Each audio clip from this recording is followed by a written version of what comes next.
Waiting. What is it about waiting for things to happen? It's so inconvenient. Waiting is just, it's painful. It's a part of life, I guess. And here I am, Joab, commander of King David's royal army. And I'm waiting by myself in a room next door to the king's palace. I've been summoned from the battlefield for what I have been told is a very important meeting with the king himself, David. How did I actually get to be here, waiting? Well, it all began on the battlefield. We were in conflict with the Ammonites, and we were approaching the city of Rabbah, and we managed to get the Ammonites onto the back foot, thanks to my troops that were carrying out my carefully crafted plan. And to be honest, I'm not surprised by the success that we had. I had carefully mapped out all the things that we needed to do to be able to capture Rabbah. I knew that fort controlling their water supply, that fort was their weak point. Capture that water supply, control that, and it was only a matter of time before the entire city would have to surrender. As commander of King David's army, I, Joab, have had my fair share of military challenges. But you know what? I've never lost a battle.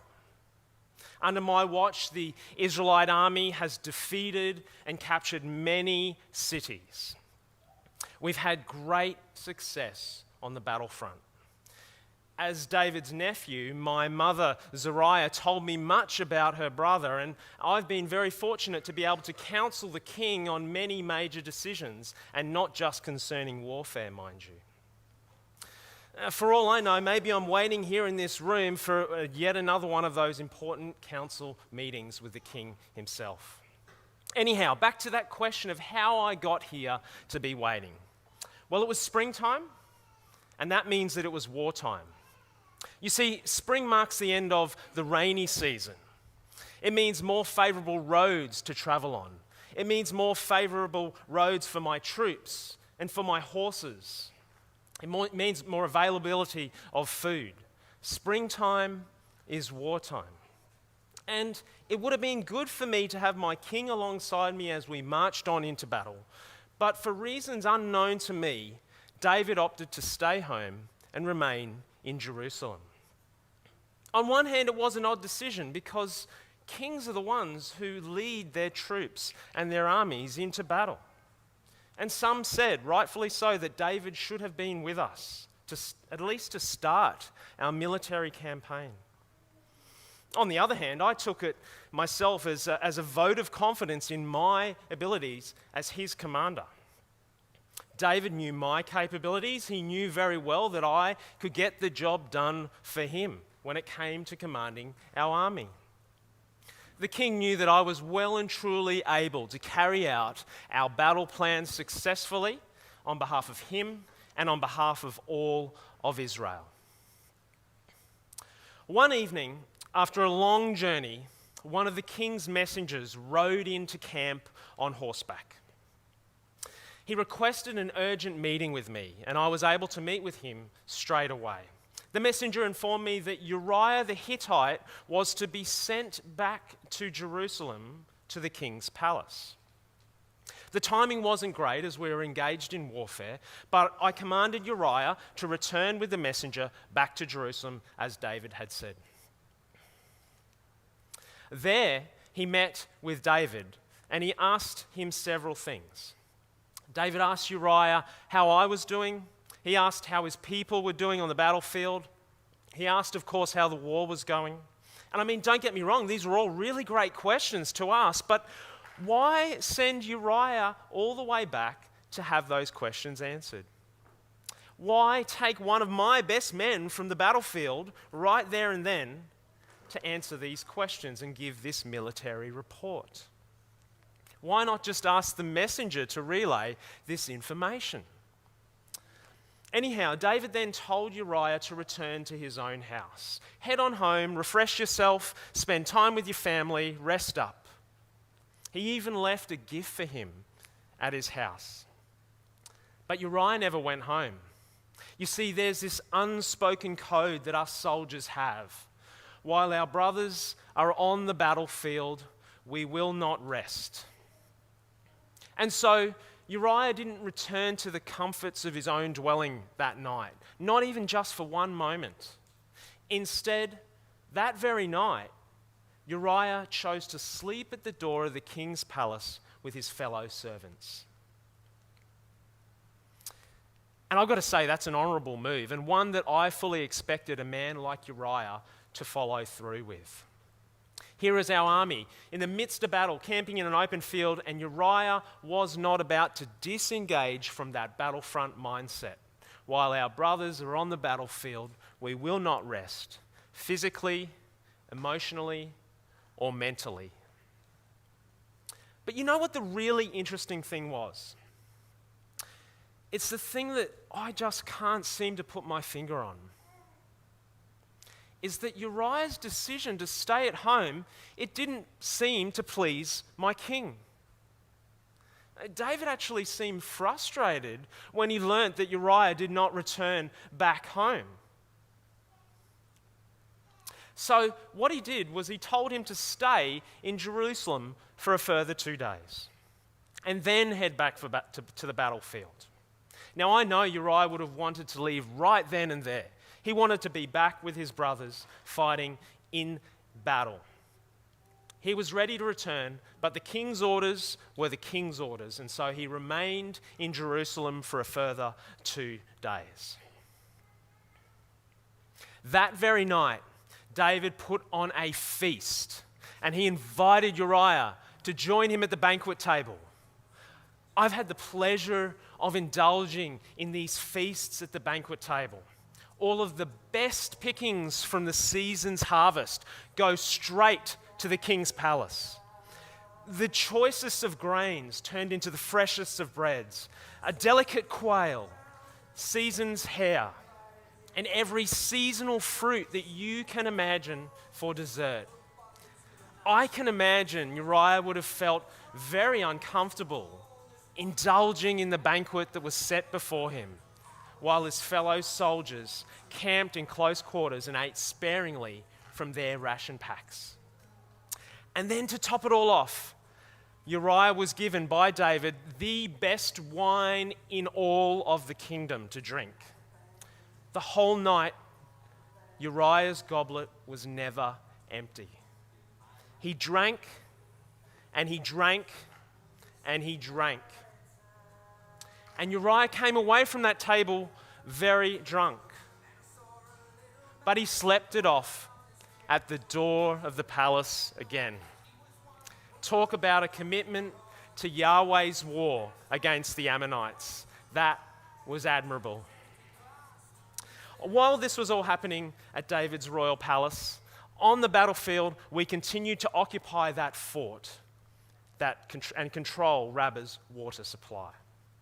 And the city's occupants were getting desperate.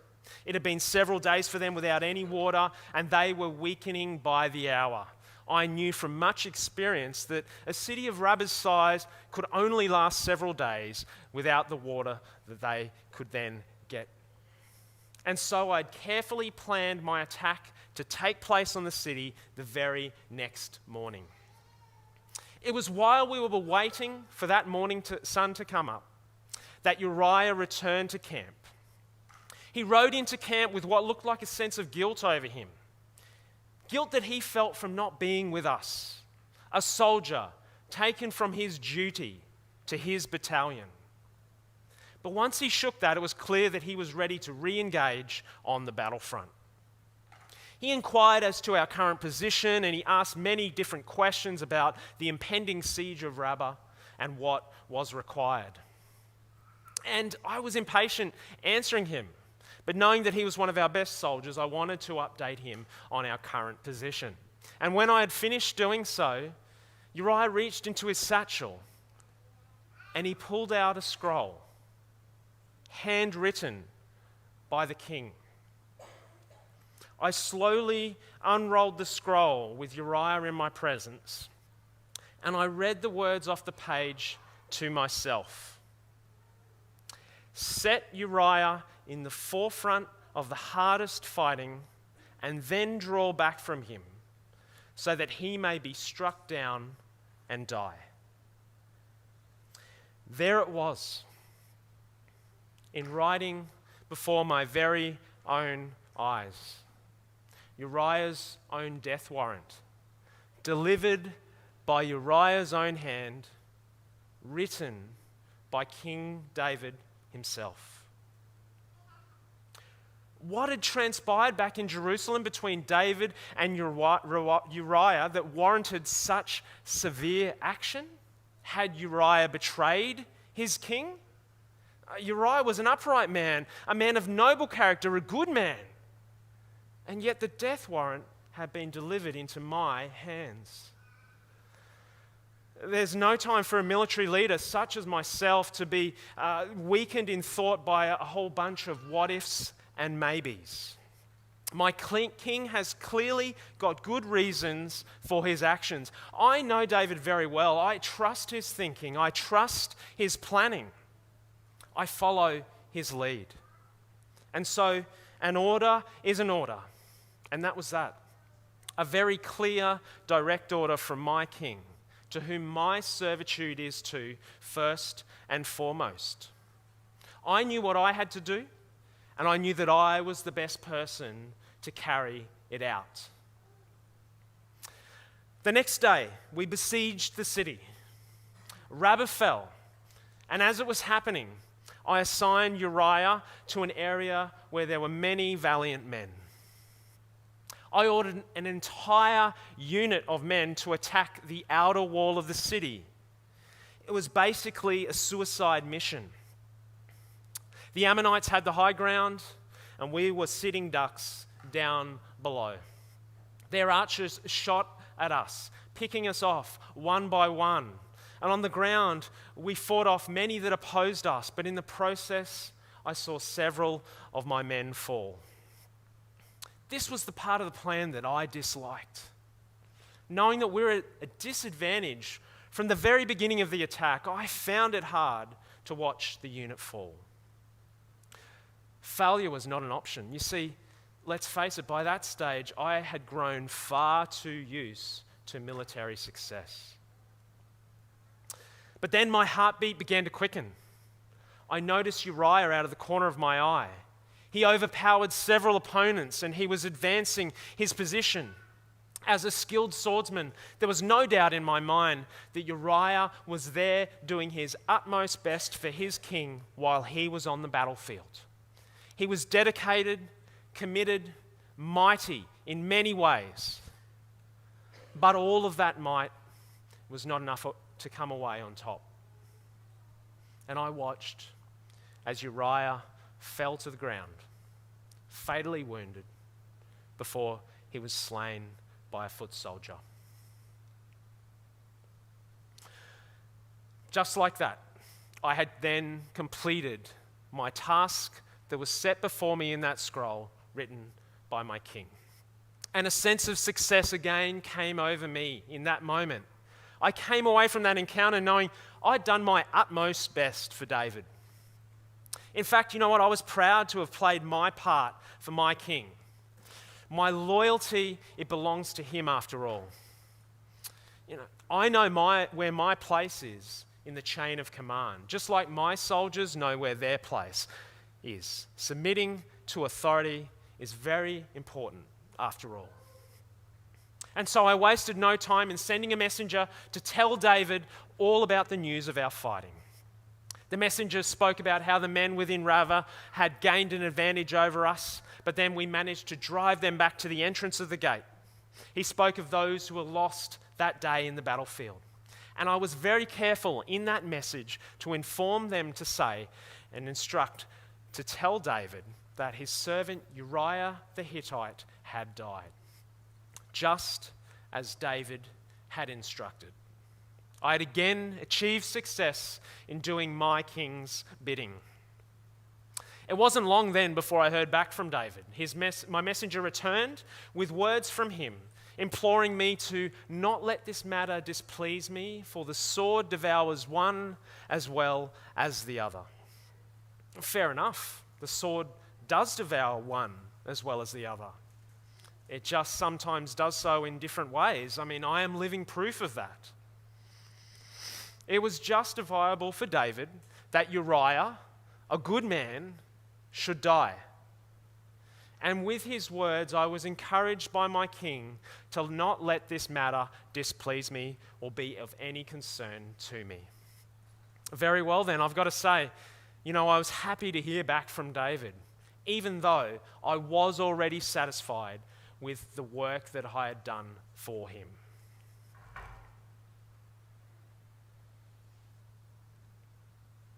It sounds like that was a knock and that my king is ready to see me now.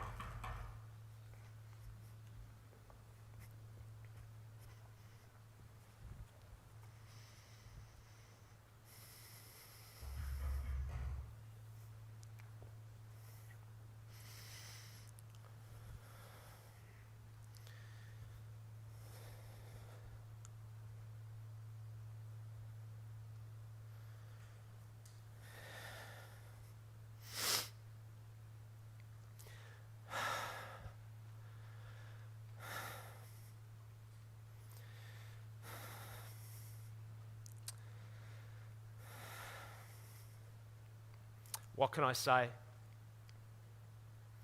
That was a meeting like no other.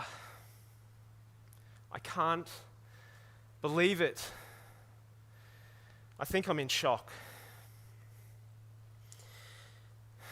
I just met with David. Gee, it was good to see him. But I also just met with the prophet Nathan.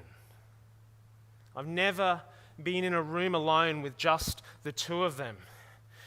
It was so intense. But it's clear to me that God just sent Nathan the prophet on his behalf to speak to David. I only had a minute to greet my great king when Nathan walked into the room. And he didn't even greet me. He didn't look at me. He just walked straight up to David. And I was surprised to hear the first thing that came out of Nathan's mouth was a parable. Nathan told David the story of a rich man who lived in a city. The man owned many flocks and herds of livestock. And in that same city with the rich man, there was a poor man who had nothing but one little ewe lamb. That poor man loved that ewe lamb like it was his own child. He cared for it and looked after it.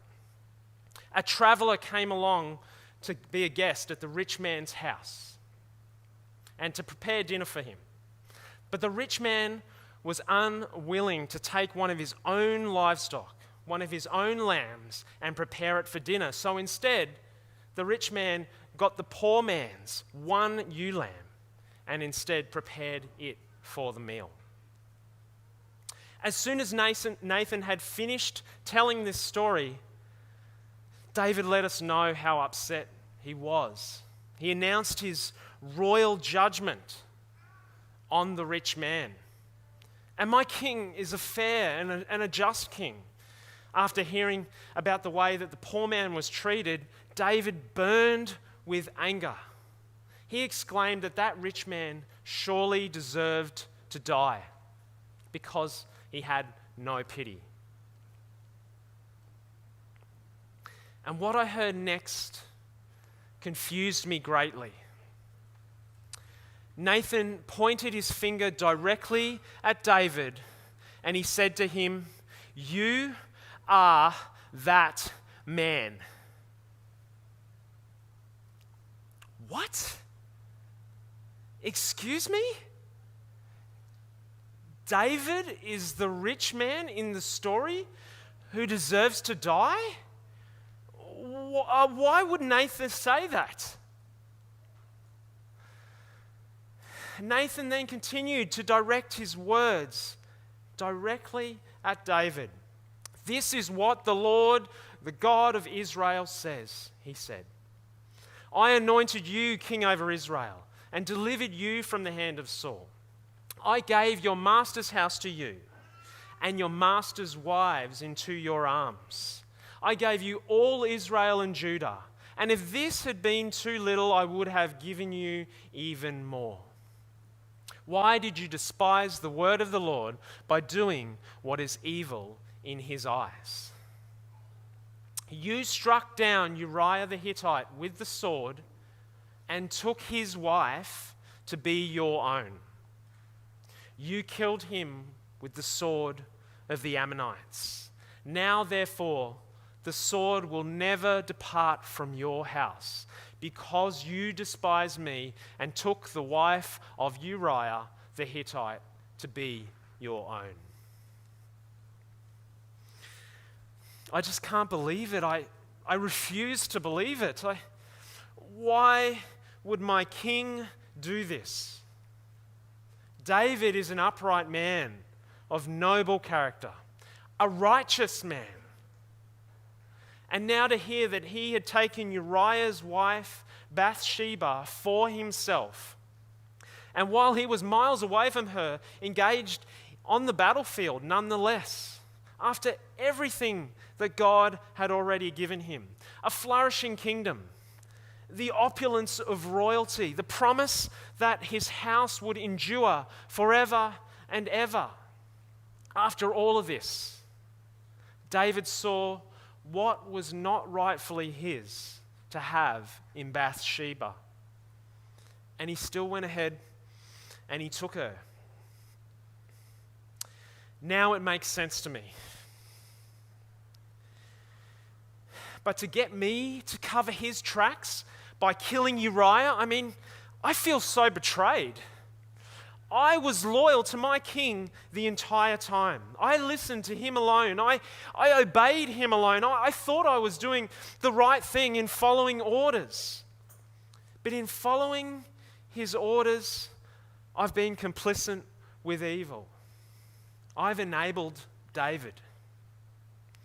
And of all the limited mistakes that I've made on the battlefield, my biggest one in receiving that message with Uriah's death warrant sealed within was that I didn't even stop to question David at the time of receiving that letter. And in doing so, I've helped him cover up what was morally wrong. I've obeyed man rather than God. David will have to live with the words from the prophet Nathan saying that the sword will never depart from his house. And furthermore, what David did in secret, God promised that he will do in broad daylight before all of Israel. What does this mean exactly? It's a scary thought and not one that I really want to entertain right now. To be honest, I'm not sure how David is going to handle all of this moving forward. The whole situation seems utterly hopeless for David. How do you even begin to respond to this? But then David spoke up. And he said these words, I have sinned against the Lord. And you know what? In that moment, I saw the genuine look of sorrow that was over his face.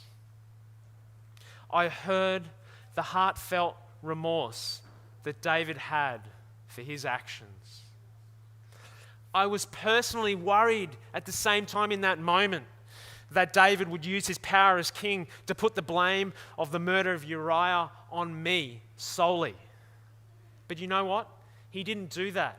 He didn't even attempt to place the blame on anyone else. He didn't try to dodge the accusation. And I could see the misery that was building inside of him because of the guilt that David owned. David made a confession, which is huge because he's a king. He does not have to confess. I've heard of other kings who have done just as much, if not worse, than David, and the prophets in their courts had no right to deny the king his royal privileges. To be honest, a king like David could have just in his position had Nathan killed and ordered in a new prophet to say only good things about his king. But David confessed. David repented of his actions. He saw this as the right way forward, the only way to deal with the situation. Right there and then, Nathan spoke back. He answered David. And his answer must have been the most reassuring thing that he's ever heard. The Lord has taken away your sin. You are not going to die. God's forgiveness and his mercy was upon David in that moment. His abuse of power in taking Bathsheba, in using my loyalty to his advantage, in murdering Uriah, the lies, the deception, everything that followed, all of his sin, it was all taken away, gone, completely removed. But it wasn't just him, because when I heard those words, I felt it inside too. You know, my decision to show absolute loyalty and obey my king's command without even pausing to consult my Lord God, that was my tragic fault. Like David, I have every right to suffer the consequences of my sin. And there will be consequences, and human scars will remain. But I know that I've been forgiven by God, just as David has. I have so many things to ponder, as I'm sure you do as well. But for now, I must get back to my army.